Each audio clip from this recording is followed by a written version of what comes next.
balik kita di sa tuyang programang Hello Fathers ngunya na Martes na.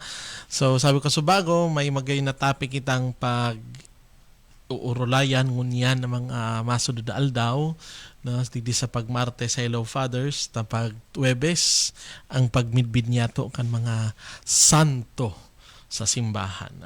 So popular piety. What is popular piety? So popular piety is an expression of faith which avails of certain cultural elements proper to a specific environment which is capable of interpreting and questioning in a lively and effective manner the sensibilities of those who live in the same environment. So popular piety is one of the liturgical expression of faith. Pagpahayag yung pagtubod, it's like devotions. This is one of the terms of popular piety in devotions. So some of them are culturally related. Because of depending on the place. So each place kaya baga po igwaning manlain-lain na mga titulo si Blessed Virgin Mary na siguro na nindo kang when we discuss this, but of course there enters the magisterium of the church, na yes, there are different, you can give different titles, but the church must approve to see if it is theologically correct, and grounded in the scriptures, grounded in the sources of faith and tradition of the church. So siring po kayo mga katiwala. So kaya bagaro bako gabos. Not all titles are approved. Because this needs to have a thorough study. Kaya baga there is one na major si itong nakang simbahan, itong redemptrix, co-redemptrix, so may finality na, that is to be stopped.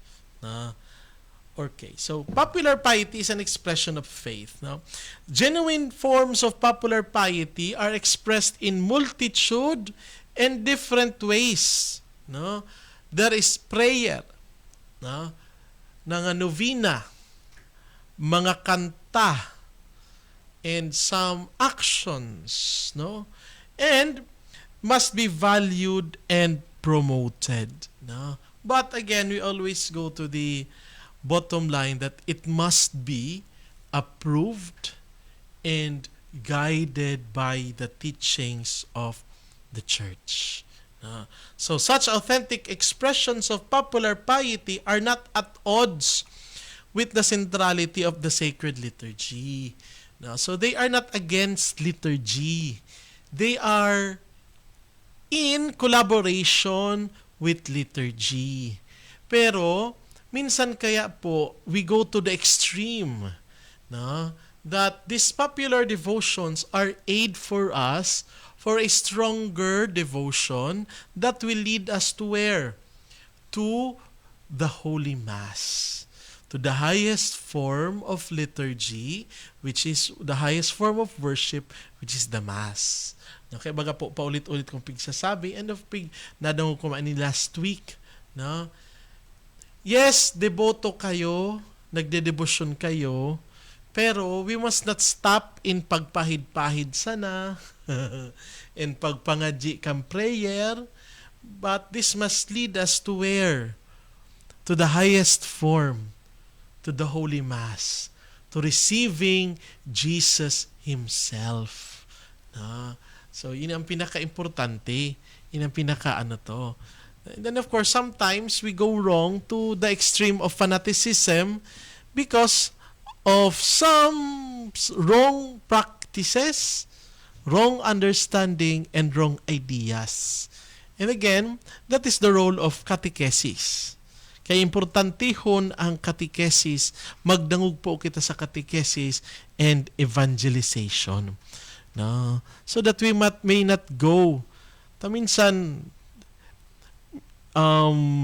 napapalala, mga overreactive, no? That we put, gabos na sa nang bagay, pig, refer duman.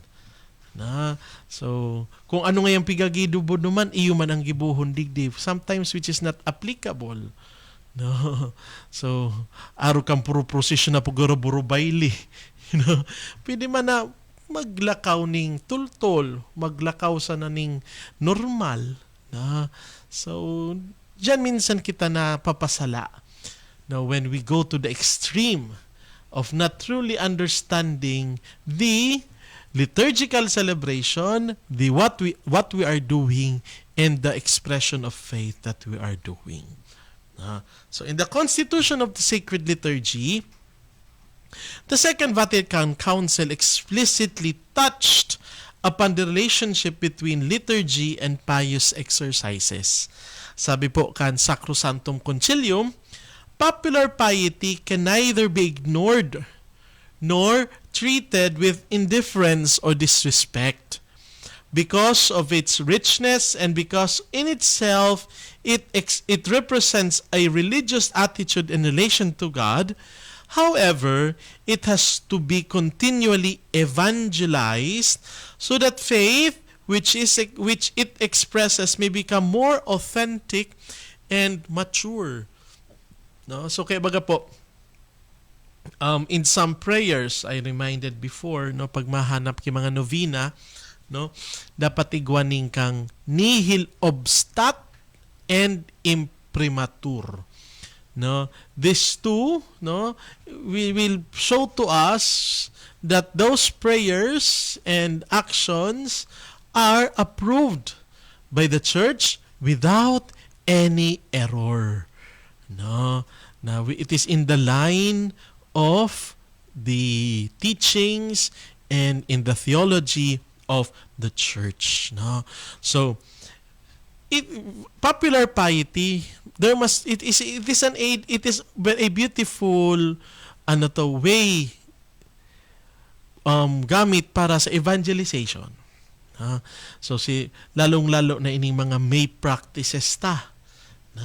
So dakuno na mga magayuno na nakaipuhan ng gamiton sa tama. Gamiton sa tama. So yes, dito man pwedeng i-deny a fact na dakol. No? But sometimes we must learn to teach people and educate people. Itama ang sala. Araw ka one time na remember kang nangyari kang September, no? Duman kay ina, no? Should we tolerate that na sunagsakat duman tapos hinadukan? Human sabi ka iba, magayunon nga so iyang expression of faith, pero tama ba so ginibon niya? No? Tama ba so ginibon niya? So, may mga may magyan ang mga magayon na question. Yes, sabi ko isa sa post ko. Yes, they did it was their expression of faith, but kaipuhan na baka may mas tama pa sa tamang paagi. No? Ganun masana na. Ngata ka magpipila pag piyesta sana. Na pagbilog na taon yaon man sa naduman sa simbahan. No? Yes, parte nga kan pagsakripisyo. Parte nga kang but it's the image is there the whole year. No? And of course, you need to also sabi ko ni Kasubago, we must not be satisfied only in wiping. Mas importante man giraray an akoon si Kristo. No? Biblical an pagmakaptan mo siya, no, because mabalik kita duman sa sarong gospel passage na subabayi, no, na nagkapot sa iya, na out of the 1,000 nagsurusuan, ngata sa ito sa dang babayi ang nabulong. It was because of her faith, no, na siya nabulong, nagsurusuan, no. But today we must not just stop in wiping.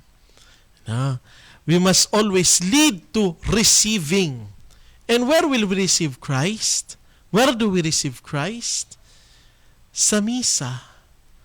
Sa Santa Misa. We receive Him in communion.